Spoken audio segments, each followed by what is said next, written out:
ঘটনা দেখলাম বেশ আলোচিত হলো। রংপুরে জিএম কাদেরের বাড়িতে হামলা, আগুন দেওয়ার ঘটনা ঘটল। বৈষম্য বিরোধীদের বিরুদ্ধে তিনি অভিযোগ করলেন এবং তারপরে আমরা দেখলাম আম সেনা সেখানে দায়িত্বপ্রাপ্ত আছেন ব্রিগেডিয়ার জেনারেল হুমায়ুন কাইয়ুম। তিনি কয়েকজনকে ডেকে নিয়ে গেলেন, নেতারা গেলেন, বললেন, একজন বিএনপি নেতা বললেন চা খেতে গেছেন, তারপর সরি বলে যার যার ঘরে ফিরে গেলেন, এরকম একটা ব্যাপার হলো। আমি আসলে আপনার কাছ থেকে এই বিষয়টি অনেক আলোচিত হয়েছে, গণমাধ্যমে এসেছে, তারপরেও আপনাদের অবস্থান থেকে একদম ছোট করে যদি একটু ঘটনাটি কি ঘটলো বলেন, এবং তারপর কি মামলা হয়েছে, আপনারা মামলা করেছেন, আপনাদের বিরুদ্ধে মামলার আপডেট, মানে সবশেষ আপডেটটা একটু জানি।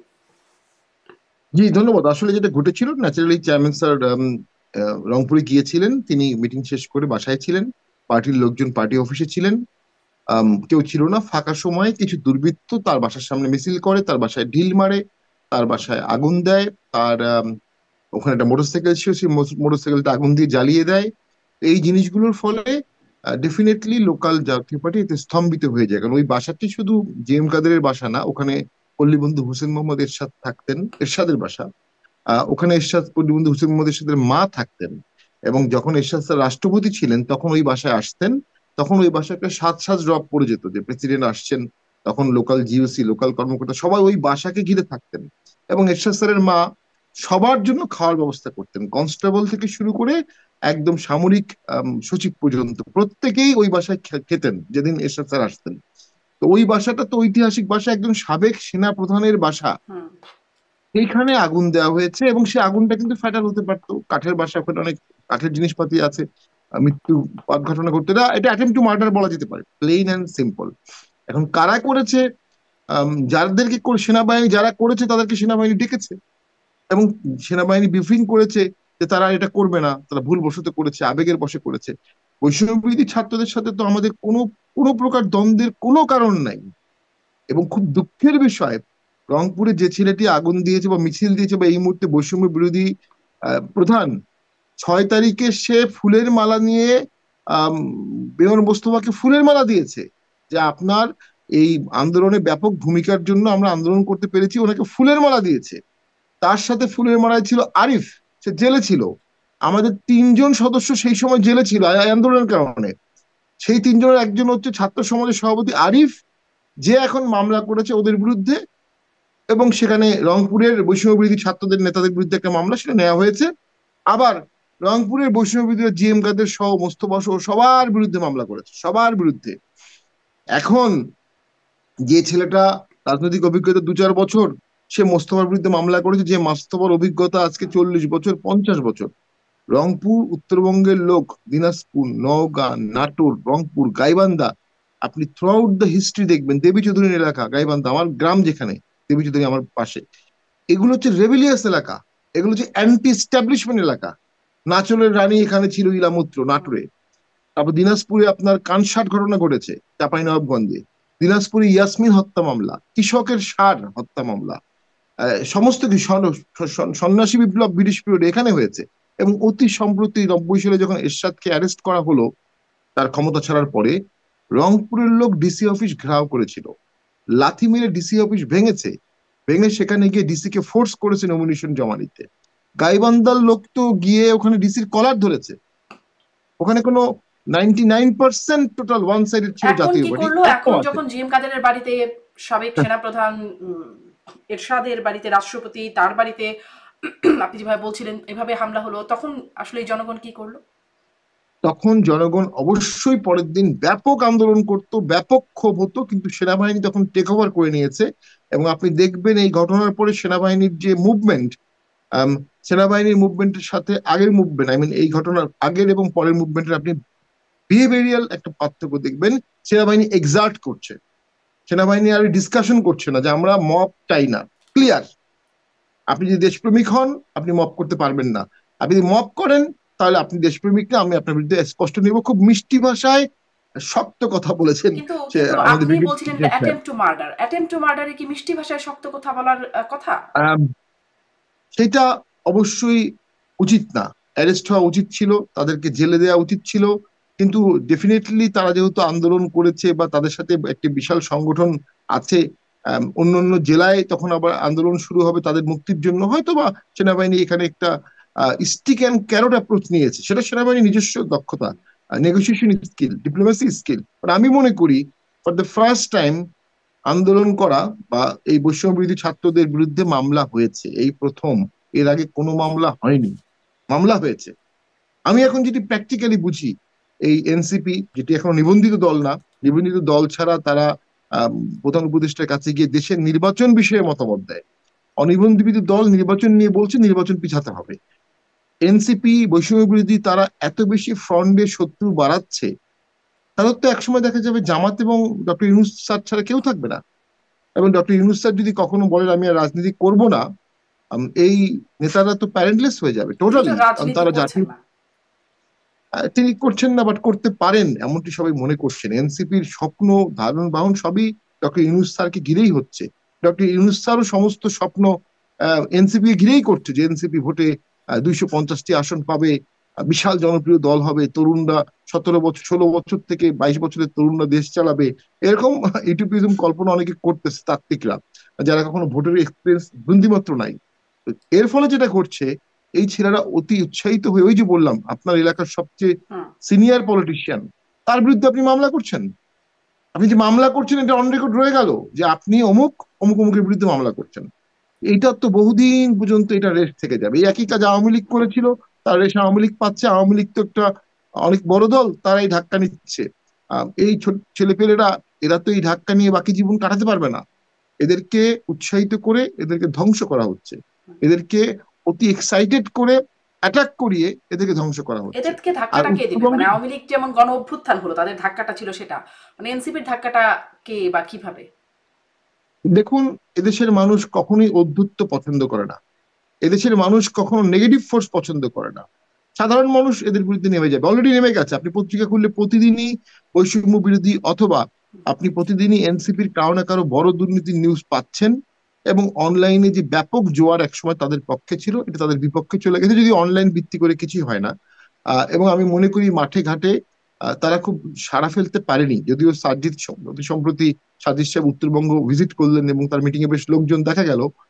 কিন্তু আমি মনে করি যে সারা বাংলাদেশের 30,000 ওয়ার্ড ভিত্তিক একটি দল করার মতো শক্তি এনসিপি বা বৈষম্য বিরোধী ছাত্র বা ইনকিলাব মঞ্চ বা সবাই মিলেও করতে পারেনি। কারণ তারা একই ভোট ব্যাংকে ঘুরপাক খাচ্ছে। জি। তাদের ভোট ব্যাংকটা আলট্রা ইসলামিস্ট এবং তাদের ভোট ব্যাংকটা অনেক ক্ষেত্রে অ্যান্টি 71। শেষ করে দিচ্ছি, তারা প্রথমেই একটা অ্যান্টি 71 রোল নিয়ে নিয়েছে।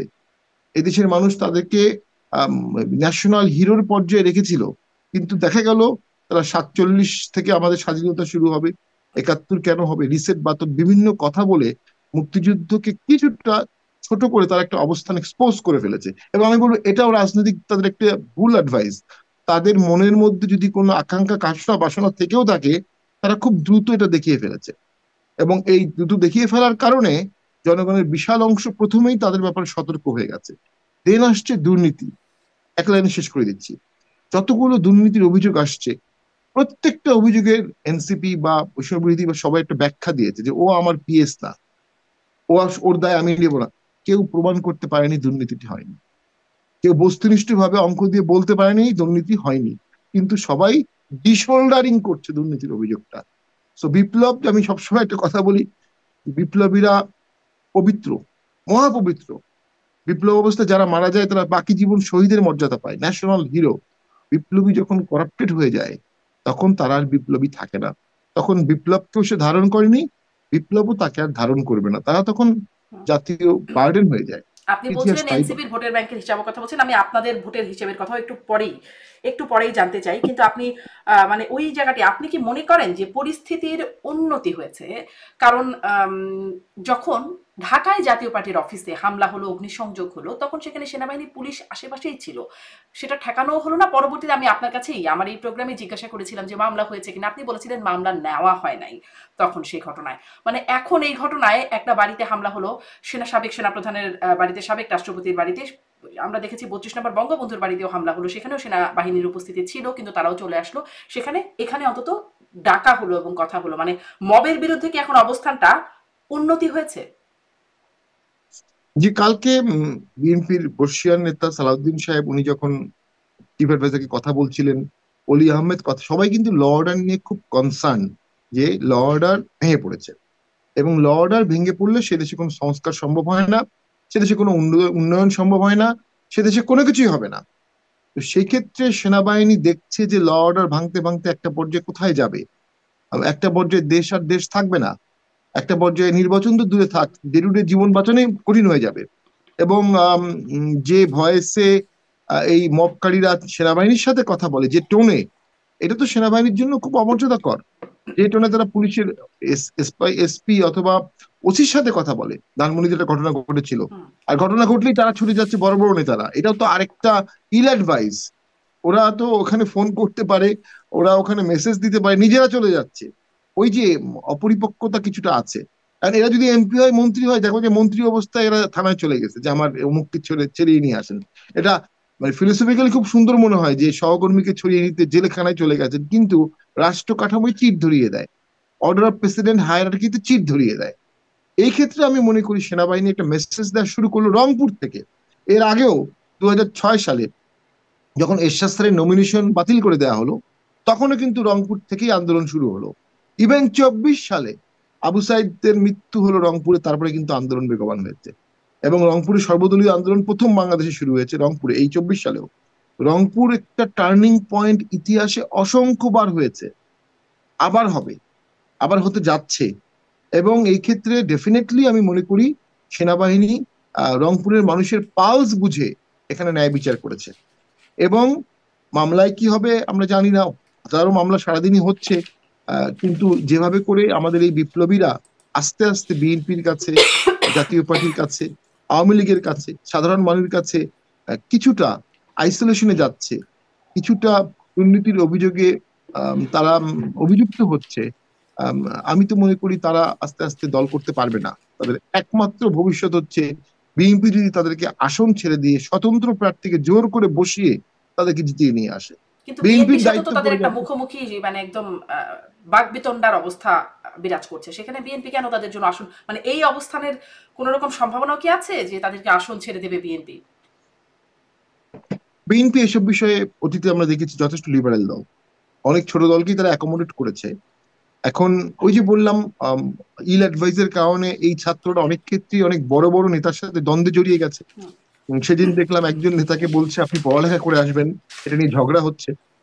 আরেক জায়গায় দেখলাম আরেকজন আমাদের রিপন ভাইয়ের সাথে ঝগড়া হচ্ছে। তো ঝগড়া না করাটা হচ্ছে রাজনীতি, ঝগড়া করে চাপিয়ে দেওয়াটা তো রাজনীতি না। তো ডেফিনেটলি তাদের সাথে সিনিয়র অনেক পলিটিশিয়ানের মানসিক দূরত্ব হচ্ছে, এটা বয়সের কারণে হতে পারে। কিন্তু বিএনপি হয়তো বা তাদেরকে কিছু কিছু জায়গায় সাপোর্ট দিবে, অ্যাকোমোডেট করবে। কতটুকু করবে কেন করবে? এই জায়গাটাই, এটা করবে এই কারণে যে ইলেকশনের যে দাবিটা উঠেছে, সেই দাবির পথে একমাত্র বাধা এখন এনসিপি এই মুহূর্তে। ডক্টর ইউনূস স্যার আমার অত্যন্ত শ্রদ্ধাভাজন ব্যক্তি। অনেক বক্তব্য তার শুনেছি, মনোমুগ্ধকর বক্তব্য, কয়েক কোটি মানুষকে বক্তব্য দিয়ে উনি হিপনোটাইজ করতে পারেন, এই ক্ষমতা তার আছে, দেশের একজন অ্যাসেট। এই 8 মাসে উনি ওনার সেই অসাধারণ ক্যারিশমা দেশের স্বার্থে ব্যবহার করলেন না।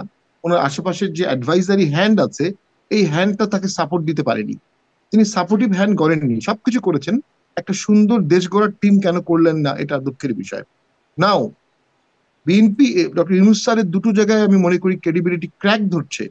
প্রথম, তিনি বললেন 1000 বছরের মধ্যে শ্রেষ্ঠ নির্বাচন করে দেবো আমি। তার 1 মাস পরেই বললেন নির্বাচন করা সম্ভব না, আমি পদত্যাগ করব। এই জাপানে বললেন একটি দল ছাড়া কেউ ভোট চাচ্ছে না, অথচ কালকে তার সাথে মিটিং এ 26টি দল ভোট চেয়েছে, একমাত্র এনসিপি চায়নি। তো ওনার বক্তব্যের সাথে বাস্তবতা মিলছে না। ওনার চারপাশের অ্যাডভাইজাররা তাকে রোজি পিকচার দিচ্ছে, এই রোজি পিকচার দিয়ে উনি দেশ চালাতে এই পারবেন কথাটা না। আমরা আসলে এটা তিনি ব্যারিস্টার শামীম পাটোয়ারি, এই কথাটা আমরা যখন সাবেক মানে আওয়ামী লীগ সরকার ছিল তখনও শুনতাম যে শেখ হাসিনাকে এই ভুল চিত্র দেয়া তাদেরকে দেয়া তার কাছে উপস্থাপন করা হচ্ছে। চিত্র কি শুধু উপদেষ্টারা দিচ্ছেন বা তার আশপাশে পরিবেশে যে মানুষগুলো গণমাধ্যমে, সামাজিক যোগাযোগ মাধ্যমে মানুষের কাছে মানুষের কথা বুঝবার কোনো উপায় তাদের নাই? দেখুন, একটা সুবিন্যস্ত রাজনৈতিক দল এবং রাজনৈতিক চর্চা যদি থাকে, তাহলে দেশের পালসটা দ্রুত বোঝা যায় এবং সেভাবে রিয়াক্ট করা যায়।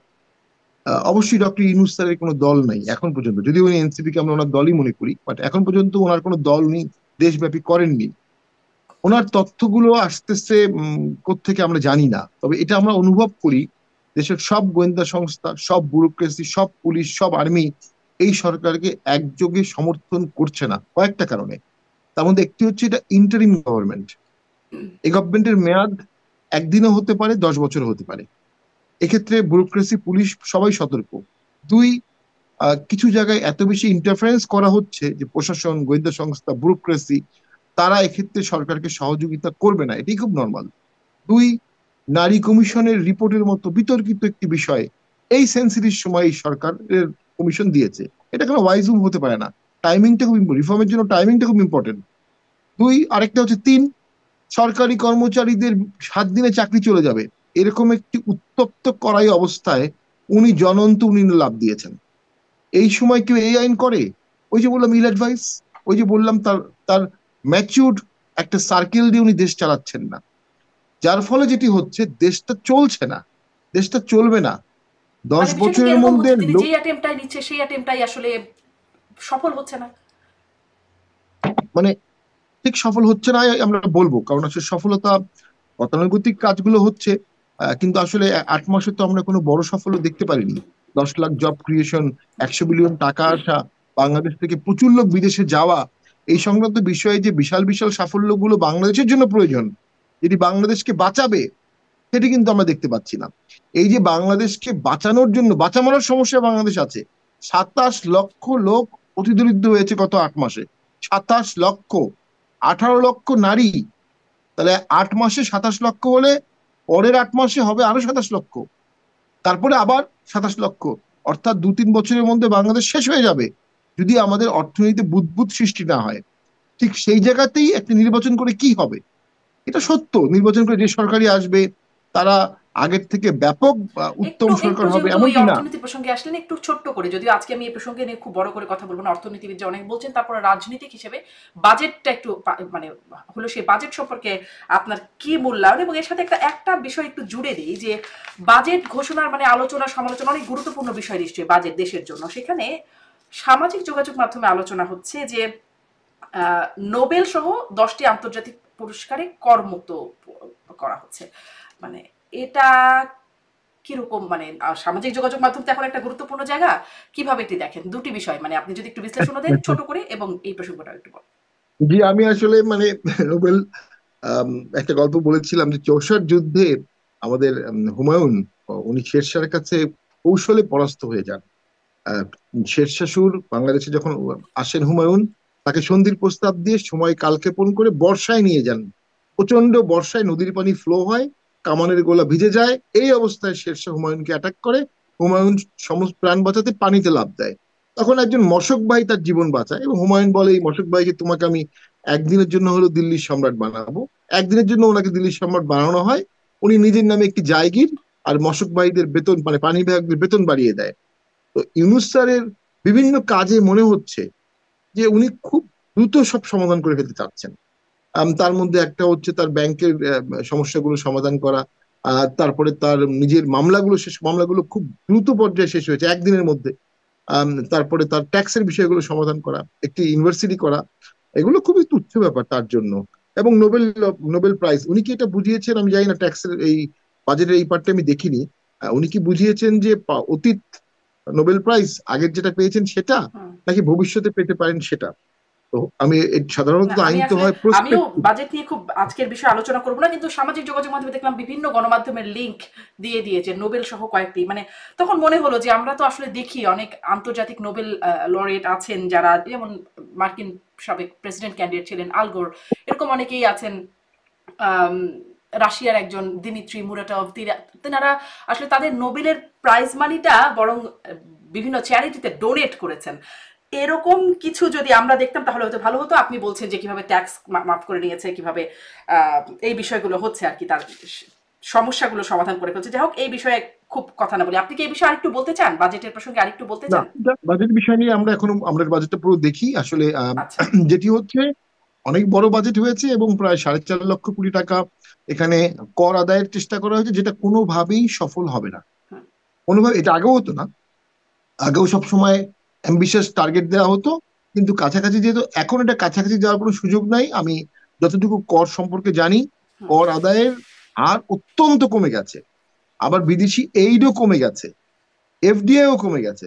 তাহলে সরকার ইভেনচুয়ালি যেটা করবে, আগের সরকারের মতো ব্যাংক থেকে লোন নিতে বাধ্য হবে। যখন সরকার ব্যাংক থেকে লোন নেবে, তখন প্রাইভেট ইনভেস্টররা ব্যাংক থেকে আর লোন পাবে না। ঠিক ওই জাতাকলের মধ্যেই বাংলাদেশ আবার পড়ে যাচ্ছে। তো বাজেট অভ্যন্তরীণ নিয়ে আমরা সোর্স বেশি থেকে কথা বড় বলবো না, অঙ্কের। মূলত রাজনীতি ঠিক হলে অর্থনীতি ঠিক হবে, রাজনীতি ঠিক না হলে অর্থনীতি ঠিক হবে এমন নজির বাংলাদেশে নাই, পৃথিবীতে নাই। জি, মেসার শ্যাম পাটোয়ারি, আবার ওই পুরনো জায়গায় আসি যে সেই হামলার ঘটনায় যারা জড়িতরা সেনা ক্যাম্পে গিয়ে তো সরি বলেছেন এবং তারা বলেছেন আর হবে না, আর হবে না। এটি কি আপনারা আস্থায় নিতে পারছেন? কারণ সম্প্রতি আপনারা ইফতার মাহফিল থেকে শুরু করে নানান রকম যেই আয়োজনই করতে গেছেন জাতীয় পার্টিকে স্বৈরাচারের দোষর আপনারা, এই জন্য আপনাদেরকে সেগুলো করতে দেওয়া হয়নি, বাধা দেওয়া হয়েছে। আর হবে না, এটি কি আপনারা আস্থায় নিতে পারেন? রংপুরের খুব সুমিষ্টভাষী ব্রিগেডিয়ার জেনারেল সাহেব খুব মিষ্টি হেসে বলেছেন যে এটা রংপুরে হবে না, বাংলাদেশের কোথাও হবে না। তো আমরা সেনাবাহিনীর কথার উপর আস্থা রাখতে চাই। হুম। সকল দল তাদের মত প্রকাশ করবে, তাদের প্রোগ্রাম করবে, সেখানে অ্যাটাক হবে কেন? তো অ্যাটাক হচ্ছে কেন? তাত্ত্বিকভাবে জাতীয় পার্টিকে নিয়ে এনসিপি একটি আম, সংকটে পড়ে গেছে। প্রথম সংকট হচ্ছে জাতীয় পার্টিকে আম, জাতীয় পার্টি পালায়নি, প্রথম কথা। দ্বিতীয় কথা, জাতীয় পার্টির একটা বড় অংশ, কারণ আমি টকশোতে সুস্পষ্টভাবে আন্দোলনের পক্ষে কথা বলেছি, মেয়র মোস্তফা আন্দোলন করছে, এবং আমাদের চেয়ারম্যান সংসদে বলেছে যারা বৈষম্য বিরোধী আন্দোলন করছে তারা মুক্তিযোদ্ধা। তো আমাদেরকে আন্দোলন বিরোধীও বলতে পারছে না। কিন্তু আমাদের ভোট আছে, উত্তরবঙ্গে ব্যাপক ভোট আছে, তার সাথে ফ্লোটিং ভোটের একটা সম্ভাবনা আছে, তার সাথে কোনো কারণে আমরা বড় বা ছোট একটি দলের সাথে জোট করে ফেলতে পারি যে কোনো সময়। ঠিক এর কোনো একটি ঘটনা ঘটলেই দেখা যাবে জাতীয় পার্টি বেশ উল্লেখযোগ্য সংখ্যক ভোট বা আসন পাচ্ছে। 91 সালে চরম প্রতিকূলতার মধ্যে আহ জাতীয় পার্টি 35টি আসন পেয়েছিল, চরম প্রতিকূলতা, পোস্টার লাগাতে পারেনি, ভোট চাইতে পারেনি। 70টি আসনে সেকেন্ড হাইয়েস্ট ভোট পেয়েছিল।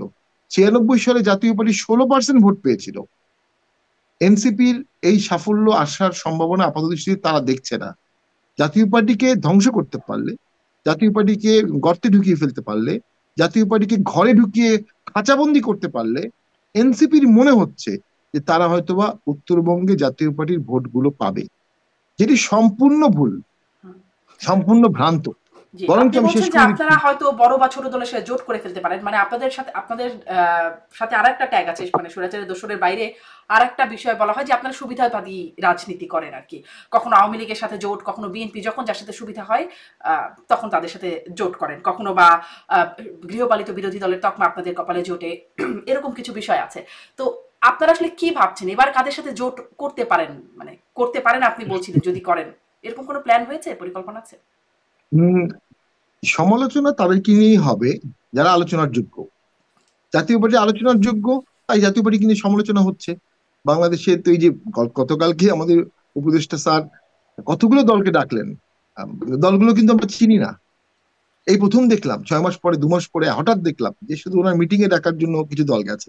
নাও, জোট তো রাজনীতির খুবই গুরুত্বপূর্ণ অংশ, তবে জাতীয় পার্টি 91 সালে সম্পূর্ণ একা জোট করেছিল, সম্পূর্ণ একা, এবং সকল ইকুয়েশনের বাইরে গিয়ে ব্যাপক ভোট পেয়েছিলেন। এবং শাহাবুদ্দিন সাহেব, তার সবসময় সমালোচনা করি, কিন্তু তিনি কিন্তু 3 মাসের মধ্যে ভোট করেছিলেন, বিচার করেছিলেন, কিছু সংস্কারও করেছিলেন। এবং জাতীয় পার্টি 96 সালে একা ভোট করে 16% ভোট পেয়েছে। 2001 সালে জাতীয় পার্টির বিএনপির সাথে জোট হওয়ার কথা ছিল। আমি যেটা ভিতরে, 2001 সালে যেহেতু এরশাদ জেলে ছিলেন, শেখ হাসিনা এরশাদকে জেলে নিয়েছিলেন, জাতীয় পার্টির সাথে বিএনপির জোট হওয়ার সমূহ সম্ভাবনা ছিল। পরবর্তীতে জামাতের কারণে মূলত এই জোটটি হয়নি 2001 সালে। পরে জাতীয় পার্টি একা ভোট করে 14টি আসন পায়। ঠিক সে কারণেই জাতীয় পার্টি 8 সালে বা 6 সালে জোট ছাড়া ভোট করবে না এমনটি কি সিদ্ধান্ত নিয়ে নেয়। আর 2001 সালে একটা ঘটনা ঘটে, যেখানে বিএনপির প্রার্থী সেখানে জামাতের প্রার্থী নাই, যেখানে জামাতের প্রার্থী সেখানে বিএনপির প্রার্থী নেই। 2001 সালের ঘটনা বলছি। এটি নতুন ধরনের একটি ইলেকশন বন্দোবস্ত নিয়ে আসে। ওই বন্দোবস্তের পরে আর কোন দলেরই জোট ছাড়া ভোট করা খুব টাফ হয়ে গিয়েছে। আওয়ামী লীগ, বিএনপি, জাতীয় পার্টি, জামাত, 4 দলেরই। দেখা যাচ্ছে যেখানে তখন, যেখানে 8 সালে আরেকটা মডেল আসলো, যেখানে আওয়ামী লীগ আছে ওখানে জাতীয় পার্টি নাই, যেখানে জাতীয় পার্টি আছে সেখানে আওয়ামী লীগ নাই। একই রকম 2008 সালে যেখানে জামাত ছিল সেখানে বিএনপি ছিল না, যেখানে বিএনপি ছিল সেখানে জামাত ছিল না। 14 সালের একতরফা ইলেকশনে গিয়ে আমরা খুব ক্ষতিগ্রস্ত হই এই কারণে যে আমাদের রিয়েল ভোট ব্যাংক, উত্তরবঙ্গ বা বরিশাল বা সিলেট বা চিটাগাং বা সাতক্ষীরা, রিয়েল ভোট ব্যাংক থেকে আমরা এমপি বানাতে পারি না। যে কারণে একটা ডামাডোলের নির্বাচন যেহেতু ছিল, যে আমি প্রত্যাহার করেছি, আমার পাশে পীরগাছা প্রত্যাহার করেছে, গাইবান্ধার 5টি আসন 5টি প্রত্যাহার করে। ওইখানে 5টি আসনেই অন্য এমপিরা এই 10-15 বছর ধরে রুল করেছে, যে কারণে আমাদের ওখানে সংগঠন নষ্ট হয়েছে, ক্ষতিগ্রস্ত হয়েছে। সামনে প্রথম হচ্ছে আমরা মুক্তিযুদ্ধের সপক্ষের শক্তি, দেশের সার্বভৌমত্বের শক্তি, দেশের স্বাধীনতা অখণ্ডতা বজায় রেখে দেশকে যারা ভালোবাসবে, 71কে যারা আত্মস্থ করবে, আমরা তাদের সাথে জোট করব প্রয়োজনে। তবে এই বিষয়ে সর্বোচ্চ সর্বময় ক্ষমতা অবশ্যই পার্টির চেয়ারম্যানের। উনি এ বিষয়ে সুচিন্তিত মতামত দিচ্ছেন। প্রতি সেকেন্ডে জাতীয় পার্টি, দেশের রাজনীতি পট পরিবর্তন হচ্ছে প্রতি সেকেন্ডে। তো সেক্ষেত্রে আমরা মনে করি ভোট কবে হবে, সকল দল অংশগ্রহণ করবে কিনা, এটা তো একটা রাজনৈতিক ভারসাম্যর বিষয়। এটা বললে অনেকে আমাদেরকে দালাল বলবে, অনেকে আমাদেরকে বলবে যে আমরা বিগত স্বৈরাচারকে আহ, পুনর্বহাল করছি। ব্যাপারটা মোটেও তা না। ব্যাপারটি হচ্ছে যখন আপনি দাঁড়িপাল্লার একটা সাইডে অনেক বেশি ভার দেবেন আর একটা সাইড ফাঁকা রাখবেন, তখন দাঁড়িপাল্লা আপনি ওজন করতে পারবেন না। নৌকায় আপনি এক পাশে এক সারি মাল্লা দিয়ে দিলেন, আরেক পাশে কাউকে রাখলেন না, নৌকা ডুবে গেছে, ডুবে যায়। সেরকম একটি বড় দল ছাড়া যদি বিএনপি ভোটে নেমে যায়, এই বিএনপি 280টি আসন পাবে, 290টি আসন পাবে। 290টি আসনের একটি দলকে আপনি স্বৈরাচার হওয়া থেকে কিভাবে ঠেকাবেন? সামনের ভোটের চ্যালেঞ্জ হবে, এটি নিয়ে কেউ আসলে সেভাবে কথা বলছে না। আমি সংসদ থেকে দেখেছি বাংলাদেশের মূল সমস্যা ছিল দুর্বল, ছোট, ক্ষীণ, স্তিমিত বিরোধী দল। সংসদে 120-এর প্লাস প্লাস বিরোধী দল লাগবে। যখন সংসদে 120-এর প্লাস প্লাস বিরোধী দল হবে, অটোমেটিক্যালি সরকার সীমাবদ্ধ হতে বাধ্য হবে। কারণ প্রতিটি এমপি একটা ইনস্টিটিউশন, প্রতিটি এমপি একজন পার্লামেন্টারিয়ান, তার পার্লামেন্টের প্রিভিলেজ আছে, সে যা ইচ্ছে তাই বলতে পারবে। তো 120 জন পার্লামেন্টারিয়ান যখন সমালোচনা করবে, 140 জন পার্লামেন্টারিয়ান যখন সমালোচনা করবে, তখন ন্যাচারালি সরকার সীমাবদ্ধ হতে বাধ্য হবে। সেই জন্য সকল দল যদি অংশগ্রহণ না করে, আপনি কিভাবে 140 বিরোধী দল করবেন? এবং রাজনীতি হচ্ছে ভারসাম্যর খেলা। আজকে আওয়ামী লীগ আপনারা নাই, কি সামনে শেষ করে অংশগ্রহণ দিচ্ছি করবেন কিনা এবং আপনাদেরকে অংশগ্রহণ করতে দিবেও কিনা সেই প্রশ্নটা আগেও করেছি, এখনো করছি। সাথে সাথে ওই বিষয়টা আপনারা বলছিলেন যে মুক্তিযুদ্ধের পক্ষের শক্তির সাথে আপনারা জোট করতে পারেন, কাদেরকে বা কাদেরকে আপনারা মিল করছেন? জনগণ, মুক্তিযুদ্ধের সপক্ষের শক্তি জনগণ। তো এই জনগণের দেশের সাথে আর জোট করবেন না, জোট তো কোনো রাজনৈতিক দলের সাথে। হ্যাঁ, সেটা একটা মোর্চা। আমরা আমরা আমরা মনে করি দেশের স্বার্থে এখন একটা 71 মোর্চা করা প্রয়োজন, মুক্তিযুদ্ধ মোর্চা করা প্রয়োজন। সেই মোর্চায় সকল দল থাকবে, সকল মত থাকবে, আম, যারা বাংলাদেশকে ওন করে, 71কে ওন করে। আমি মনে করি এই মহান আন্দোলনের পরেও 24-এর আন্দোলনটা তো অসাধারণ ছিল, এবং আমরা জানি দেশে বিদেশে সকলে অংশগ্রহণ করেছে। কিন্তু 71কে তো আন্দোলন ওন করে করা, আওয়ামী লীগ, তাহলে আওয়ামী লীগ কি সেই মোর্চায় থাকবে? 71 ওন করে আওয়ামী লীগ। আওয়ামী লীগ তো নিষিদ্ধ দল। যদি আওয়ামী লীগ নিষিদ্ধ দলই থেকে থাকে, আইনগতভাবে তো আওয়ামী লীগ তাহলে ভোট করতে পারবে না, অবশ্যই। আর আওয়ামী লীগ এখনো পরিবর্তিত হয়নি, আওয়ামী লীগকে পরিবর্তিত হতে হবে। আওয়ামী লীগকে রিয়েলাইজ করতে হবে যে 24 সালের যত কনস্পিরেসি থিওরি তারা দিক, তারা জনগণের ম্যান্ডেট হারিয়ে ফেলেছিল। তবে এই কথা সত্য, এখন বর্তমান সরকারের ব্যর্থতার কারণে, করিডোর ইস্যুর কারণে জনগণের একটা সেগমেন্ট এখন আবার আওয়ামী লীগের ভার্সনটাকে রিলেট করছে। রাজনীতি ন্যারেটিভস এর খেলা। একটা ন্যারেটিভস কিন্তু দাঁড়িয়ে গেছে, 3টা ন্যারেটিভস দাঁড়িয়ে গেছে। একটা অংশ যারা আওয়ামী লীগের অংশ, তারা জেনুইনলি মনে করছে যে হয়তোবা দেশকে করিডোর দেয়নি দেখে ওই শেখ হাসিনাকে চলে যেতে হয়েছে। একটা অংশ মনে করছে যে ডক্টর ইউনূস করিডোর দিয়ে হলো দেশ থাকতে চাচ্ছে, তো দেশ বিক্রি করে দিয়ে দিতে যাচ্ছে। যে ন্যারেটিভ গুলো অনেক সময় আওয়ামী লীগকে বলা হতো যে আওয়ামী লীগ আসলে বাংলাদেশ হিন্দু হয়ে যাবে, আওয়ামী লীগ আসলে বাংলাদেশ ইন্ডিয়ার প্রদেশ হয়ে যাবে। এই ন্যারেটিভসে কিন্তু আওয়ামী লীগ 21 বছর ক্ষমতার বাইরে ছিল। আর আর যেটি ঘটবে, ন্যারেটিভস আরেকটি আছে যে ওয়াকার সাহেব, উনি ক্ষমতা লোভী না, উনি 5 তারিখে ক্ষমতা নেননি, উনি এখনো ক্ষমতা চান না, উনি একটা ইলেকশন চান। ইঙ্গিতবাহী হচ্ছে উনি আর ইনক্লুসিভ অক্ষরটি বলেনি, এর আগে উনি ইনক্লুসিভ বলতেন। কারণ এই যে আইন হয়ে গেছে, উনি তো আইনের বাইরে যেতে পারবেন না, যখন যেটা আইন হবে ওটা উনাকে অবে করতে হবে। 2, ওয়াকার সাহেব ক্ষমতা চান না, কিন্তু ইলেকশন ছাড়া ডক্টর ইউনূস সাহেব ক্ষমতায় থাকতে চান। এই পারসেপশনটা ডক্টর ইউনূসের জন্য কি ভয়ঙ্কর! তার মতো ব্যক্তিত্বকে কোথায় নামিয়ে আনা হচ্ছে? যারা তার অ্যাডভাইজার, যারা তার পাশে আছেন, যারা তাকে ব্যবহার করছেন হীন স্বার্থে, উনি ক্ষমতা থাকছেন, একতরফা ভোট হবে, ক্ষমতা যাবে বিএনপি। উনি ক্ষমতা থাকবেন, জামাতের নিবন্ধন প্রত্যাহার হয়ে গেল, এটা স্বাভাবিক। উনি ক্ষমতা থাকছেন, আজহার সাহেবের মৃত্যুদণ্ড থেকে উনিকে ছেড়ে দেওয়া হলো, এগুলো খুব নর্মাল। বিজয়ী শক্তি তার বিজয়টাকে এনজয় করবে বা প্রিভিলেজ করে নেবে, এটা খুব নর্মাল। কিন্তু ওনাকে রেখে এগুলো করা হচ্ছে, যে কারণে ওনার হাই ইমেজ, গ্লোবাল ইমেজ একসময় কিন্তু প্রবলেমে পড়বে। উনি রাজনীতিতে সকল রাজনীতিবিদকে কাছে টানতে পারেননি। ওনার উচিত ছিল দেশটা গঠন করতে সকল রাজনীতিবিদকে, যারা দেশপ্রেমিক, যারা সৎ, যাদের হাতে রক্ত নাই, তাদেরকে পাশে নিয়ে ওনার মোর্চা করা উচিত ছিল।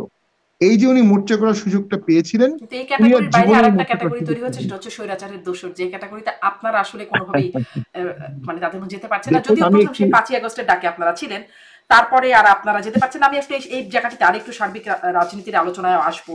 জাতীয় ঐক্যমত্য কমিশনের 2য় দফা শুরু হলো, একটা মানে বরাবরের মতো আপনারা ডাক পাচ্ছেন না, একটু ওটা নিয়েও জানতে চাইবো। তবে আপনি বলছিলেন যে জামাতের নিবন্ধন ফিরে পাওয়া, এটিএম আজহারুল ইসলামের রিভিউ পিটিশনে মানে নজিরবিহীনভাবে মৃত্যুদণ্ড থেকে খালাস পেয়ে যাওয়া এবং বিচারের নামে অবিচার হয়েছে, এরকম রায় আসলো। এখন আন্তর্জাতিক অপরাধ ট্রাইব্যুনালে শেখ হাসিনার বিচার শুরু হয়েছে, সাবেক প্রধানমন্ত্রী, এবং সেটা একদম টেলিভিশনে সরাসরি দেখানো হচ্ছে। আপনার কাছ থেকে, এটি তো একটা বিষয় বটেই, আপনার কাছ থেকে আইনজীবী হিসেবে এবার একটু জানতে চাইবো, এইখানে আপনার কাছে উল্লেখযোগ্য কি কি দিক ভালো মনে হচ্ছে, কি কি দিক খারাপ মনে হচ্ছে। আরও সাথে একটা প্রশ্ন করেই দিই যে চিফ প্রসিকিউটর বলছেন যে এটি এই বিচার কেবল অতীতের প্রতিশোধ নয়, এটি ভবিষ্যতের জন্য প্রতিজ্ঞা। কেবল অতীতের প্রতিশোধ নয়, অতীতের প্রতিশোধ প্লাস ভবিষ্যতের জন্য প্রতিজ্ঞা, বিষয়টা এরকম মনে হচ্ছে। মানে এটাও একটা বিশ্লেষণ একটু জানতে চাই। দেখুন, যদি মোটা দাগে আমরা বলি দেশে মানুষ মারা গেছে, মানুষ মারা গেলে বিচার হবে, খুব নর্মাল। বিচারটা যুদ্ধাপরাধী ট্রাইব্যুনালে হতে হবে কেন? আমরা কি আসলে একটা যুদ্ধ অবস্থায় ছিলাম? বিকজ এখানে একটু আইনগত বিষয়টা হচ্ছে, যখনই যুদ্ধাপরাধী ট্রাইব্যুনাল বা ওয়ার ক্রাইমস ট্রাইব্যুনাল অ্যাক্ট 1973 আন্ডারে কোনো ট্রাইব্যুনাল হবে, কোনো ট্রায়াল হবে, কোনো ল হবে, ওই লটা যদি ফান্ডামেন্টাল রাইটস এর সাথে কন্ট্রাডিক্টরি হয়, তাহলেও বাতিল হবে না। এটা আর্টিকেল 47-এ এই প্রোটেকশনটা দেয়া আছে, যে যদি ওয়ার ক্রাইমের জন্য কোনো ল করা হয়, তাহলে সে লটা সংবিধান বা ফান্ডামেন্টাল রাইটস এর কন্ট্রাডিক্টরি হলেও বাতিল হবে না। তার মানে এই না যে আপনি ওয়ার ক্রাইম ট্রাইব্যুনাল করবেন, কোনো মানবাধিকারই মানবেন না, ব্যাপারটা তা না। ওখানে রুলস অফ এভিডেন্স রিল্যাক্সড করা আছে। রুলস অফ এভিডেন্স, যেমন হেয়ার্স এভিডেন্স আপনি নর্মাল ট্রাইব্যুনাল নিতে পারবেন না, কিন্তু ওখানে পারবেন। সমস্যা হলো আর্টিকেল 47-এ বলা আছে, ওয়ার শব্দটা বলা আছে, যুদ্ধ।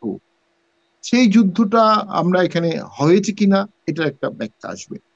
দুই, ওখানে মোস্টলি স্ট্রেস করা হয়েছে প্রিজনার অফ ওয়ার, ব্যক্তি, organisation and prisoner of war. এটা কনজাংটিভ না ডিসজাংটিভ একটু বলা মুশকিল। অর্থাৎ প্রিজনার অফ ওয়ার ছাড়া অ্যাবসেন্সিয়া ট্রায়াল করা যাবে কিনা, যদিও পরবর্তীতে আইনে বলা হয়েছে যে আপনি অ্যাবসেন্সিয়া ট্রায়াল করতে পারবেন, কিন্তু 47-এ অ্যাবসেন্সিয়া ট্রায়াল আছে কিনা, কারণ 47-এ প্রোটেকশন না থাকলে আপনি আইনে প্রোটেকশন আনলে সেটা কিন্তু কন্ট্রাডিক্টরি হয়ে যাবে ফান্ডামেন্টাল রাইটস এর সাথে। দ্বিতীয় হচ্ছে, ওয়ার ক্রাইমস ট্রাইব্যুনাল পৃথিবীতে যতগুলো হয়েছে, যত আমার মনে পড়ে, কোনো জায়গায় অ্যাবসেন্সিয়া ট্রায়াল হয়নি আমার ধারণা, আমি যত জানি। এ বিষয়ে আমি বিশেষজ্ঞ একদমই না। আরেকটা ফেসবুকে দেখলাম, আমি এটা জানি না সত্য মিথ্যা, সেটা হচ্ছে ডিফেন্স লয়ার রাষ্ট্র থেকে যাকে দেওয়া হয়েছে, এটা অবশ্য আমি অথেন্টিসিটি বলবো না, তিনি খুব সম্ভবত আমাদের বন্ধুবর, খুব ভালো আইনজীবী, শিশির মনিরের অ্যাসোসিয়েট। শিশির মনির তো শিবিরের সভাপতি ছিলেন, অবশ্যই জামাত করেন এবং খুব ভালো মানুষ, খুব ভালো লয়ার। তার জুনিয়র ডিফেন্স লয়ার হতে পারে, কিন্তু জামাতের প্রবণ একজন আইনজীবী শেখ হাসিনা বা সরকারের পক্ষের লয়ার, তাহলে তো সবাই একই হচ্ছে, সবাই তো এক দলের হচ্ছে। বরঞ্চ এখানে নিরপেক্ষ জিরাই খান পান্না অথবা এইরকম যারা আছেন, আরো কয়েকজন আছেন যারা আওয়ামী লীগ করেন না, তারা আন্দোলন করেছেন আওয়ামী লীগের বিরুদ্ধে, কিন্তু ন্যায় বিচারের পক্ষে, মানবাধিকার বিজ্ঞানী, এরকম কাউকে ডিফেন্স লয়ার দিলে এটা অনেকটা ভালো কিন্তু জেরাই দেখাতো। খান পান্না তো আগ্রহ প্রকাশ করেছিলেন যে তিনি সুযোগ পেলে শেখ হাসিনা লয়ার হতে হ্যাঁ, চান, সেটা মানে তাহলে হলো না কেন? মানে কি এটা কোর্ট বিবেচনায়, থেকে কিভাবে দিতে হবে। আসলে আসামি পক্ষের আইনজীবী নিয়োগ পেল? আমার আসামি পক্ষের যে যখন কেউ পলাতক থাকলে তাকে সরকার থেকে যে আইনজীবী দেওয়া হয় সেটা নিয়োগ হয়েছে, অন্যান্য আসামিরা তো তাদের আইনজীবী দিয়েছেই। সেটা আসলে কি প্রক্রিয়া হলো আমরা জানি না, কিন্তু একটু অস্বচ্ছতা আছে। এবং যিনি নিজেই নিজেই চাবেন ফাঁসি হোক, যিনি নিজেই চাবেন শেখ হাসিনা সহ সকলের ফাঁসি হোক, তিনি কিভাবে শেখ হাসিনা আইনজীবী হবেন? Plain and simple. এই জায়গাতেই আমার মনে হচ্ছে একটু একটু ক্লামজি হয়ে গেছে। ন্যায় বিচার প্রতিষ্ঠা হোক। দেখুন, justice has not only has to be shown, it has to be manifestly shown. যারা মারা গেছে তাদের যেমন ন্যায় বিচার আছে, যে আসামি আছে তাদেরও ন্যায় বিচার আছে। ন্যায় বিচারের যে ধাপগুলো, সে ধাপগুলো অবশ্যই এখানে ফলো করতে হবে। আর বিচার না হলে ইয়া হবে না, নির্বাচন হবে না। আজহার সাহেব অ্যারেস্ট হয়েছে 12 সালে, মুক্তি পেলেন 25 সালে, 13 বছর। তো বাংলাদেশে কি 13 বছর ভোট হবে না? মানে বিচার নিয়ে যদি যারা ভোটের কথা বলছেন, এটা কোনো যৌক্তিক কথা হতে পারে। বিচার বিচারের না, মতো বিচার হবে, তো ভোট বলেছেন ভোটের মতো দৃশ্যমান হবে। বিচার। এখন তো লিটারেলি যদি বলি বিচার দৃশ্যমান হচ্ছে, টেলিভিশনে সরাসরি এখন সম্প্রচার করা দৃশ্যমান হচ্ছে, হচ্ছে, টিভিতে দেখা তাহলে তো যাচ্ছে। দৃশ্যমান বিচার হচ্ছে আর এক্স্যাক্টলি, কি। এখন তো তাহলে নির্বাচনের শর্ত দৃশ্যমান পূরণ বিচার হয়েছে না? হচ্ছে। এখন এখন হয়তো তারা কোন স্টেজে গিয়ে খুশি হবে। আসলে আমি বলছি যেটা, মানে NCP is an obstruction force হিসাবে তাকে ব্যবহার করা হচ্ছে নির্বাচন ঠেকাও। এনসিপির নাম চেঞ্জ করে দেওয়া উচিত নির্বাচন ঠেকাও কমিটি, নির্বাচন ঠেকাও পার্টি। তারা নির্বাচন চায় না। কেন চায় না? কারণ ভোটে গেলে, ওই যে বললাম, আনলেস ভোটে গেলে তারা বিএনপির ফুল সাপোর্ট এবং বিএনপির স্বতন্ত্র প্রার্থীকে বসিয়ে না দিলে এনসিপি ভোটে ভালো করতে পারবে না। তারা কিন্তু আসলে অথবা এটা বলছে না যে আমরা নির্বাচন চাই না, তারা শুধুমাত্র ওই সময়সীমা যখন বলা হচ্ছে ডিসেম্বরের মধ্যে নির্বাচন, সেটির তারা বিরোধিতা করছে, যে একদম সুনির্দিষ্ট সময়সীমা দেওয়া হবে না, এর জন্য মৌলিক সংস্কারটা করতে যতটুকু সময় লাগবে সেটুকু তারা চাচ্ছে। তারা তো আসলে নির্বাচন বিরোধী, এই বিষয়টা তারা অস্বীকার করে। তারা তারা বলছে জুলাই সনদ পেলে তারা না না হলে করবে না, সংস্কার না হলে করবে না, বিচার না হলে করবে না। এটা তো এনলেস একটা মানে প্যান্ডোরার বক্স। বিচার 10 বছরও না হতে পারে, সংস্কার 10 বছরও না হতে পারে। আর যে সম্মুখ 8 মাসে বিচার এবং সংস্কার হয়েছে, তাতে 800 বছর লাগবে বিচার হতে, 800 বছর লাগবে সংস্কার হতে। তো এটা তো, আর এনসিপি যদি নিজেকে রাজনৈতিক দল মনে করে, হুম। তাহলে রাজনৈতিক দলগুলোর পালস বুঝেই তাকে কথা বলতে হবে যখন সে রাজনৈতিক দল হয়ে গেল। আর যদি রাজনৈতিক দল হিসেবে না হয় সে, তাহলে সে সিভিল সোসাইটি বা অন্যদের মধ্যে কথা বলতে পারে। যদি প্রশাসন তাদেরকে সহযোগিতা না করে, বিএনপি তাদেরকে সহযোগিতা না করে, আমি সিম্পল রংপুরের 2টি আসন নিয়েই বলতে পারি। জাতীয় পার্টিকে তারা যেভাবে নিগৃহীত করছে, জাতীয় পার্টির লোক তো তাদের অ্যান্টি ভোট দিয়ে দিতে পারে তীব্রভাবে। তারা যদি অ্যান্টি ভোট পেয়ে যায়, নিজের ভোট একটা কাউন্ট করলো, কিন্তু অন্য পার্টি 3টা তার বিরুদ্ধে চলে গেল। রাজনীতিতে তো এই খেলাটা খেলতে হয়, যে কোন কোন দলের আমি সহায়ক ভোট পাবো, কোনটা আমার কোর ভোট, কোনটা আমার অ্যান্সিলারি ভোট, কোনটা আমার ভাসমান ভোট। এতগুলো ফ্রন্টে আওয়ামী লীগ, বিএনপি, জাতীয় পার্টি, প্রশাসন, পুলিশ, আর্মি, 6টা ফ্রন্টে একসাথে যুদ্ধ করবেন? কোন সরকার 6টা ফ্রন্টে একটা যুদ্ধ করতে পেরেছে? কোন দল পেরেছে? কখনো পারবে না। এটি এটি এটি নেগেটিভ রাজনীতির বাহক। আমি শেষ করে দিচ্ছি যে সরকার তো হলো মূলত 3টা অর্গান, আপনি জানেন, লেজিসলেটিভ, তারপরে হচ্ছে জুডিশিয়ারি, এক্সিকিউটিভ। কেউ কেউ বলে মিডিয়া ফোর্থ, ডিসরেলি বলেছে ফোর্থ অর্গান হচ্ছে মিডিয়া। কেউ কেউ বলে auditor general is the fifth organ, কেউ কেউ বলে election commission is the sixth organ. আমাদের সরকার আরেকটা অর্গান করে ফেলেছে, এটা হলো মব। এই সরকারের কোনো পলিটিক্যাল পার্টি নাই। এই সরকার মবের ভয় দিয়েই দেশ চালাচ্ছে। এই মবটাকে আমরা মনে করছি বিচ্ছিন্ন, আসলে বিচ্ছিন্ন না। এটা খুব পারপেচুয়েটেড এবং প্ল্যান করে একটা ভীতিকর পরিস্থিতির মাধ্যমে রেখে শাসনের একটা প্রক্রিয়া, যেটা ফেইল করেছে অবশ্যম্ভাবী ভাবে। মবকে সরকার তার অর্গান বানিয়ে ফেলেছে। এবং এই ক্ষেত্রে ডক্টর ইউনূস স্যার যথেষ্ট কঠোর হতে পারছেন না, কারণ তার নিয়োগকর্তা আর তার কাছের লোকজন যারা তার জন্য আন্দোলন করেছে, যারা তাকে এনেছে তার ভাষ্য মতে, তারা এই মবকে উস্কানি দিচ্ছে। এই যে রংপুরে আমাদের অ্যাটাক হলো, তার আগেই দেখা গেল সার্জিদের একটা পোস্ট ছিল। এর আগে হাসনাত গাজীপুরে অ্যাটাক করেছিল, সেখানেও তো ভয়াবহ ঘটনা ঘটেছে। এগুলো তো রাজনীতিবিদের কাজ না, এগুলো তো বড় রাজনীতিবিদের কাজ না। বড় রাজনীতিবিদের কাজ তো রায়ট ঘটানো না, বড় রাজনীতির কাজ হচ্ছে রায়ট না ঘটানো। এবং প্রত্যেকটি ঘটনার ঐতিহাসিক দায় থেকে যাবে। জাতীয় পার্টি কোনো রক্ত হাতে নাই, জাতীয় পার্টি কোনো মানুষ মানেনি, কোনো বড় দুর্নীতি করেনি, শুধু ভোটে অংশগ্রহণ করেছে। মূলত 24 সালের ভোটে অংশগ্রহণ করাটাই জাতীয় পার্টির অপরাধ। সেটা নিয়ে কত দায় শুনতে হচ্ছে জাতীয় পার্টিকে। আর যারা মব করছে, যারা আগুন দিচ্ছে, যারা অফিসে আগুন দিচ্ছে, যারা হাজার হাজার মানুষের নামে মিথ্যা মামলা দিচ্ছে, তাদের ঐতিহাসিক দায়টা কি পরিমাণ হতে পারে, এটা কি তারা ফ্যাদম করতে পারছে? এটা তারা ফ্যাদম করতে পারছে না। তারা বর্তমানে বাস করছে, বর্তমানটা এই যে বর্তমান না। মিথ্যা মামলা প্রসঙ্গে একটু জানতে চাই। যে আমি যেটা বলছিলাম যে জাতীয় পার্টির অফিসে যখন হামলা হলো, আপনি বলছিলেন যে আপনারা মামলা আসলে পুলিশ নেয় নাই এরকম। তারপরে আসলে কি হলো? কারণ আমরা আসিফ নজরুল আইন উপদেষ্টা তিনি বলেন, তিনি আসলে এই যে ঘটনাগুলো ঘটে, সাংবাদিকদের বিরুদ্ধে এত মামলা, অনেকে গ্রেপ্তার হয়ে আছেন, এই বিষয়গুলো মানে বলেন যে এই ঢালাও মামলাতে বিব্রত, কিন্তু কেউ মামলা করতে চাইলে আইনগতভাবে তাকে বাধা দেবার কোনো উপায় নাই। যার কারণে নুসরাত ফারিয়ার বিরুদ্ধে মামলা হয়, গ্রেপ্তারও হয়। মানে আনোয়ারা জগন্নাথ বিশ্ববিদ্যালয়ের সাবেক অধ্যাপিকা, তার নামে মামলা হয়েছে, গ্রেপ্তার হয়েছেন, একদিন পরে সম্ভবত জামিন পেলেন।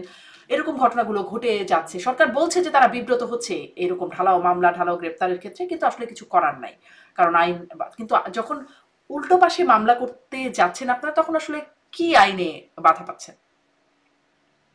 দেখুন, অবশ্যই ওই যে বললাম মব, এখানে সরকার মবকে ইউজ করছে, সরকার নিজেও মব দ্বারা নিয়ন্ত্রিত হচ্ছে, সরকারও মবকে ভয় পাচ্ছে। হুম।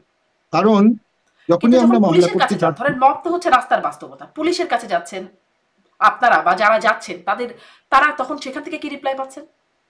না, পুলিশে তো সেই মবের ভয় পাচ্ছে যে আমি মামলা নিব, আমার থানা ঘেরাও করবে, আমার চাকরি থাকবে না, আমাকে অপদস্থ করবে। পুলিশও তো ডিমোরালাইজড, পুলিশ তো তার কাজ করতে পারছে না। তো যে কারণে ওই যে যখন একজন অ্যাডভাইজার, কি অ্যাডভাইজার অসহায়ত্ব প্রকাশ করেন, তার মানে সরকার নাই, তার মানে রাষ্ট্র নাই, তার মানে কাঠামো নাই, কাঠামো গড়তে পারেননি, কাঠামো ধরতে পারেননি, কাঠামো অনুযায়ী কাজ করতে পারেননি। এর মাঝখানে অনেকগুলো ন্যাক্কারজনক ঘটনা ঘটতো কোর্টে। এজলাসে যদি কোনো কোর্ট মামলা নিতে না চেত, তার কোর্টে হট্টগোল হতো। ওই যে মব, হট্টগোলের ভয়ে কোর্ট মামলা নিয়ে নিয়েছেন, মামলা নিচ্ছেন। তো সেই যে জুডিশিয়াল মাইন্ড অ্যাপ্লাই করার যে কামনা বাসনা বা যে ওথ, সেই ওথটা জুডিশিয়ারিকে করতে দেওয়া হচ্ছে না। জুডিশিয়ারি নিজস্ব অনেক সীমাবদ্ধতা আছে আভ্যন্তরীণ, কিন্তু তাকে যদি ফ্রিলি কাজ করতে দেওয়া হয়, সে কিছু ন্যায় বিচার নিশ্চিত করতে পারবে। আমাদের এখানে সেই 8 মাস আগে যারা আটক হয়েছে, তারাও এখন পর্যন্ত জামিন হয়নি, তাদের বিরুদ্ধে কোনো অভিযোগও নাই, তাদের বিরুদ্ধে চার্জশিটও দিচ্ছে না, চার্জশিট দিতেও পারবে না। কিন্তু সরকার অ্যাটর্নি জেনারেল অফিস থেকে আপিল করা হয়েছে, 7 মাস 8 মাস ধরে তারা জেলে আছে কোনো অভিযোগ ছাড়া। এদের অনেকে হয়তো কিন্তু বা কিন্তু সরকার আন্দোলনের তো সময় আসলে মানে এখানে দেশেও তাহলে ছিল না। করার থাকে, তাই না ব্যারিস্টার শামীম পাটোয়ারি? কারণ যদি এই যে অ্যাটর্নি জেনারেল অফিস থেকে যদি রাষ্ট্রপক্ষ যদি জামিনের বিরোধিতা না করে, তাহলে তো আসলে জামিন পাওয়া সম্ভব। মানে রাষ্ট্র রাষ্ট্রপক্ষকে চাইলে, একটা, সরকার চাইলে তো তাহলে সম্ভব তাদেরকে জামিনে বের করা। বিব্রত হয়ে কি লাভ অবশ্যই হচ্ছে? সরকার, বিব্রত হচ্ছে কেন সরকার? সরকারকে সরকারকে একটা চার্ট ফলো করতে হবে। সিসি ক্যামেরা এভিডেন্স, অথবা 164, অথবা ডিএনএ এভিডেন্স, অথবা কথাবার্তায় কাজে কারা কারা হত্যাকারীর সাথে ছিল, কারা কারা হত্যায় অংশগ্রহণ করেছে, আর কারা করেনি। যারা করেনি তাদেরকে সরকার নিজে থেকে জামিন দিয়ে দেওয়া উচিত। এরকম নজির বাংলাদেশে ঘটেনি, বাট ঘটা উচিত। যে আমরা 10,000 লোকের জন্য এসেছি, এদেরকে জামিন দিয়ে দেন, সরকারের কোনো আপত্তি নাই। সরকারের যদি আপত্তি না থাকে, বিচারক সেখানে তার জুডিশিয়াল মাইন্ড অ্যাপ্লাই করে জামিন দিতে পারেন। সেই ক্ষমতাটা কেন attorney general office is not attorney general of government of Bangladesh, attorney general is attorney general for Bangladesh. উনি বাংলাদেশের অ্যাটর্নি জেনারেল, উনি কিন্তু সরকারের অ্যাটর্নি জেনারেল না। এবং সংবিধানে অ্যাটর্নি জেনারেল একটা চ্যাপ্টার আছে, চিন্তা করতে পারেন, একটা চ্যাপ্টার সংবিধানে অ্যাটর্নি জেনারেলকে নিয়ে দেওয়া আছে।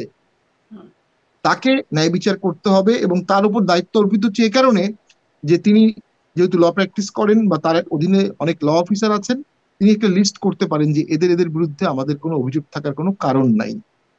ন্যায় বিচার যদি না থাকে সমাজে, তাহলে তো জঙ্গিবাদ বাড়বে, তাহলে সহিংসতা বাড়বে, তাহলে তো একসময় সবাই অস্ত্র হাতে নিবে, জি। এবং সেই অস্ত্রের যাক, বিরুদ্ধে সেটা পুলিশ হচ্ছে না। দাঁড়াবে না। দেখা যাচ্ছে যে আপনি বলছিলেন যে ৮ মাস আগেও যারা গ্রেপ্তার হয়েছেন, জেলখানায় গেছেন, তারা জামিন এখনো পাচ্ছেন না। আমি একটু এই যে আপনি বলছিলেন যে এটিএম আজহার তার মৃত্যুদণ্ড থেকে একদম খালাস পাওয়া, বা আরো যেই শেখ হাসিনার আইনজীবী বা আসামি পক্ষের আইনজীবীরাও, জামাতের লোকজন সেখানে আইনজীবীর দায়িত্ব পাচ্ছেন। আসলে কি পুরো এই আন্তর্জাতিক অপরাধ ট্রাইব্যুনালটা জামাত নিয়ন্ত্রণ করছে? না, সেটা তো আমরা বলতে পারবো না। তবে যারা জামাতের নেতৃবৃন্দ মানে বা জামাতের চিফ সাথে, প্রসিকিউটরও তো ওরকমই, তিনি আগে হ্যাঁ, জামাতের মানে জামাতে যুদ্ধাপরাধী ছিলেন, হিসেবে পরে যারা অভিযুক্ত ইনকোয়ারিতে হয়েছেন ছিলেন। তাদের আইনজীবী ছিলেন। আম, দেখুন, জামাতের নেতৃবৃন্দকে যুদ্ধাপরাধী ট্রাইব্যুনালে ফাঁসি দেওয়া হয়েছে, ফাঁসি কার্যকরও হয়েছে। এরপরে 17 বছর এই সরকার, একটা সরকার ছিল 16 বছর, সেই সরকারের পতন হয়েছে। পতন ঘটানোর ক্ষেত্রে জামাত মুখ্য ভূমিকা পালন করেছে। এখন জামাত তো তার যে রাগ, ক্ষোভ, দুঃখ, কষ্ট, বেদনা, এটা সে করবে। অর্থাৎ উম তাদেরকে যুদ্ধবন্দী ট্রাইব্যুনালে বিচার না হওয়া পর্যন্ত জামাত স্বস্তি পাবে না। আহ এই ক্ষেত্রে অবশ্যই জামাতের এই দাবি অযৌক্তিকও বলবো না, যেহেতু মানুষ মারা গেছে, কিন্তু ল মেনটেন করতে হবে, ন্যায় বিচার মেনটেন করতে হবে, আবেগ দিয়ে বিচার করা যাবে না, বিচারটা বস্তুনিষ্ঠ হতে হবে। আরেকটি হচ্ছে দেশ, দেশ তো চালাতে হবে। জামাত তো আর দেশ চালাবে না, সরকার গঠন করবে না এট দ্য মোমেন্ট, এবং একসময় অন্য সরকার আসবে, তারপর আরেক সরকার আসবে, তারপর আরেক সরকার আসবে। তো সেই ক্ষেত্রে সেই দেশটা কিভাবে চলবে, এইটার একটা কাঠামো তো সরকারকে করতে হবে, এটা একটা কাঠামো তো জামাতকে করতে হবে। যেহেতু তারা উইনিং ফোর্স, ব্যাপারটা তো এমন না যে আমরা মধ্যযুগে আছি, সুলতান মাহমুদ বাংলাদেশ এসে ইন্ডিয়া দখল করলেন, সোনাদানা সব নিয়ে গেলেন, অথবা মোহাম্মদ ঘুরি আসলেন, তার প্রিয় স্লেবকে দিয়ে গেলেন কুতুবুদ্দিন আইবক, তুমি ভারতবর্ষ শাসন করো। ব্যাপারটা তা না। আমরা তখনও ভঙ্গুর ডেমোক্রেসিতে ছিলাম, এখনো ভঙ্গুর ডেমোক্রেসিতে আছি বা ডেমোক্রেসিতে আছি। কোনো দলতন্ত্র বা রাজতন্ত্রে বাংলাদেশ রূপান্তর হয়নি যে আগে আওয়ামী লীগের ছিল বাংলাদেশ, এখন জামাতের বাংলাদেশ হয়ে গেছে। নো, তখনও সবার বাংলাদেশ ছিল, এখনো সবার বাংলাদেশ আছে। তখনও আওয়ামী লীগ ভুল কাঠামোতে গেছে, এখনো কাউকে ভুল কাঠামোতে যেতে দেয়া যাবে না। এদেশের মানুষের মধ্যে একাত্তর নিয়ে তীব্র প্যাশন আছে, ইসলাম ধর্ম নিয়ে তীব্র প্যাশন আছে। কোন রাজনৈতিক দল এই দুটো প্যাশনকে একত্রিত করতে পারেনি জাতীয় পার্টি ছাড়া। জাতীয় পার্টি মুজিবনগর সরকারের স্বীকৃতি দিয়েছে, সেখানে অসাধারণ মনুমেন্ট করেছে, মুক্তিযুদ্ধের স্বীকৃতি দিয়েছে, শুক্রবার ছুটি ঘোষণা করেছে, মসজিদ মন্দির সব জায়গায় বিদ্যুৎ বিল মকুব করেছে এবং রাষ্ট্রধর্ম ইসলাম করেছে। কেন করেছে? একটা জাতীয়তাবাদ তৈরি করেছে, যেখানে ধর্ম থাকবে কিছুটা, যেখানে আবার পাশাপাশি আপনার ইয়াও থাকবে, একাত্তর থাকবে, একাত্তরকে বাদ দিয়ে না, কোনোভাবেই না। এই যে কম্পোজিশনটা, এই কম্পোজিশনটা দেশের জন্য অসাধারণ একটা দর্শন হতে পারতো। আর আজকে হয়তো বা জামাত উইনিং ফোর্স, ডেফিনেটলি তারা রক্ত দিয়েছে, গুম হয়েছে। আমি দেখেছি আমার এলাকায় জামাতের 70,000 80,000 ভোট আছে, তাদের নির্যাতন আমি নিজের চোখে দেখেছি এবং আমি অহংকার করে বলবো আমি এমপি হওয়ার পরে তাদের নির্যাতন আমি হতে দেইনি, একদমই না। এটা জামাতের লোক স্বীকার করতে বাধ্য হবে। কিন্তু জামাত কি তার একাত্তরের ভূমিকার কোনো জাস্টিফিকেশন দিতে পারবে ক্ষমা চাওয়া ছাড়া? এবং জামাতের আমির, আমি তো মনে করি অসাধারণ প্রজ্ঞাবান ব্যক্তি কোনো কোনো ক্ষেত্রে। যখনই আজহার সাহেব রিলিজ হলেন, উনি কিন্তু প্রথমেই বললেন আমাদের আচরণে অনেক অতীতে কেউ কষ্ট পেয়ে থাকতে পারেন। উনি কিন্তু একাত্তরকে মিন করেছেন, আমি যেটুকু বুঝছি। একাত্তরে বাংলাদেশে ধর্ষণ হয়েছে। পাকিস্তান আর্মিরা একটা থিওরি নিয়ে এসেছিল যে রেপ বাংলাদেশি গার্লস, যাতে আমাদের পাকিস্তানের ভোট বেড়ে যায়। ভোট কম তো আমাদের, আর ওদের মানুষ মেরে ফেলো, ওদের জমিটা নাও। কি অশ্লীল, কি কি নৃশংস! নিজের দেশের মানুষের উপরে সেনাবাহিনী রেলিয়ে ব্রাশ ফায়ার করেছে। আমরা যে মুসলিম ভ্রাতৃত্ব বলি, পাকিস্তান আর্মিও মুসলিম ছিল, আমরাও মুসলিম ছিল, আমাদেরকে মেরেছে। এবং আজকে যারা প্রচন্ড ভারত বিরোধিতা করে নানা কারণে, তখন যদি ভারত এই 1 কোটি লোককে আশ্রয় না দিত, ওই 50 লক্ষ লোক দুর্ভিক্ষে বাংলাদেশে মারা যেত বর্ডারে। এটা বাস্তব কথা। এবং ভারত যদি সেই সময় আশ্রয় না দিত, আমাদের এই যুদ্ধটা আরো 3 বছর 4 বছর 5 বছর 7 বছর চলতো, আরো অনেক লোক মারা যেত। এটা ভারতেরও বার্ডেন হতো, আমাদেরও বার্ডেন হতো। আমরা আদৌ স্বাধীন হতে পারতাম কিনা আমরা জানি না। আমরা তখন আরো বড় মাপের কলোনি হতাম, আগেও কলোনি ছিলাম, তখন আরো বড় মাপের পাকিস্তানের কলোনি হতাম। আরেকটা জিনিস আমি বলবো, ভারত বাংলাদেশকে স্বাধীন করে তার একটা স্ট্র্যাটেজিক অবস্থানে গেছে। তার 3,000 কিলোমিটার বর্ডার নিয়ে তাকে টেনশন করার কথা না, যদিও করতে হয়, কিন্তু ভারত কিন্তু তার সেনাবাহিনী সরিয়ে নিয়েছে। আর পাকিস্তান কিন্তু সারেন্ডার করেছে ভারতের কাছে because of Geneva convention. Bharat চাইলে আরো 5 বছর 10 বছর জোর করে সেনাবাহিনী রাখতে পারতো। বঙ্গবন্ধু এসে ইন্দিরা গান্ধীকে বললেন আপনি আপনার সেনাবাহিনী সরিয়ে নেন।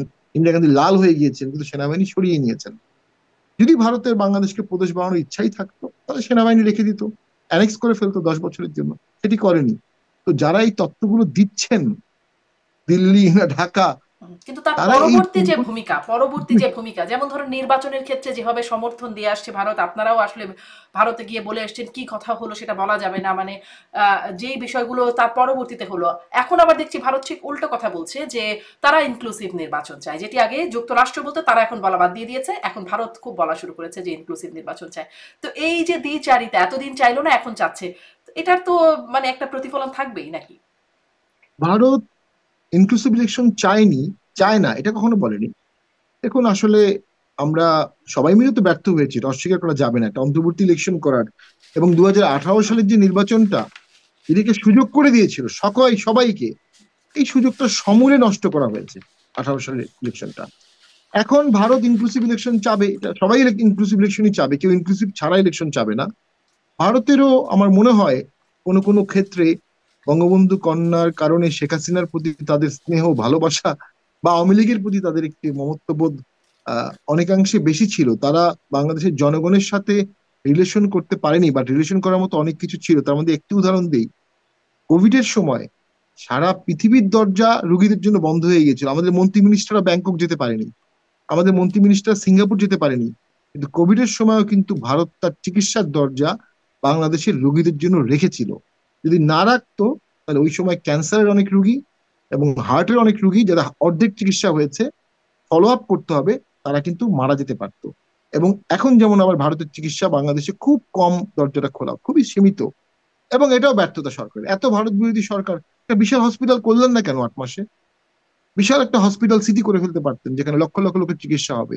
শুধু ভারত বিরোধিতা করা হচ্ছে, কিন্তু ভারতের সাথে আসলে যে জিনিসগুলোতে আমরা আমরা জানতে পারছিলাম ডিপেন্ডেন্ট, যে চীন বাংলাদেশে হসপিটাল করবে, বাংলাদেশে একটা বড় হসপিটাল করবে। এরকম তো আকাশে বাতাসে কত কিছু শুনতে পাচ্ছি, একটাও তো হচ্ছে না, একটা তো দেখছি না। গভর্নমেন্ট স্টেবল না হলে, দেশ স্টেবল না হলে, ল অ্যান্ড অর্ডার ঠিক না হলে, ইলেক্টেড গভর্নমেন্ট না আসলে এসব কোনো কিছুই জি, হবে না। ব্যারিস্টার পাটোয়ারি, সেই একদম দুটো জন্যই প্রশ্ন নির্বাচন একটু প্রয়োজন। ছোট্ট ছোট্ট করে যদি বলে দেন যে এই গভর্নমেন্ট স্টেবল না হলে, নির্বাচন না হলে কি মনে হয়, পুরনো প্রশ্নটাই আবার নতুন করে করি, নির্বাচনটা আসলে কবে হবে? আমার তো মনে হয় নির্বাচন ডিসেম্বর জানুয়ারিতেই হয়ে যাবে। আম, তাতে দেশের কি উপকার হবে আমরা জানি না। তাতে দেশের একটা ক্ষতি হতে পারে। ডক্টর ইউনূস মন খারাপ করে বাংলাদেশের বিষয়ে আর মাথা কাটাবেন না। But on the other hand, BNP যেভাবে ভোট চাচ্ছে, 26টি দল যেভাবে ভোট চাচ্ছে, তারেক জিয়া যেভাবে স্পষ্ট বলেছে ডিসেম্বরেই ভোট হতে হবে, এখান থেকে সরে আসলে তো বিএনপির ক্রেডিবিলিটি থাকবে না, বিএনপির পলিটিক্যাল বাইটিং থাকবে না। এই বাইটিং ছাড়া বিএনপি ভবিষ্যৎ রাজনীতিতে একটু এলোমেলো হবে, অথবা আম, ডিসেম্বরের আগে বাংলাদেশে ভয়ঙ্কর খারাপ কিছু করতে পারে, যেখানে ইলেকশন নিয়ে আর কেউ চিন্তা করবে না। আমরা তো একটা ওয়ার সিচুয়েশন কে অনেক সময় অ্যাপ্রিহেন্ড করি।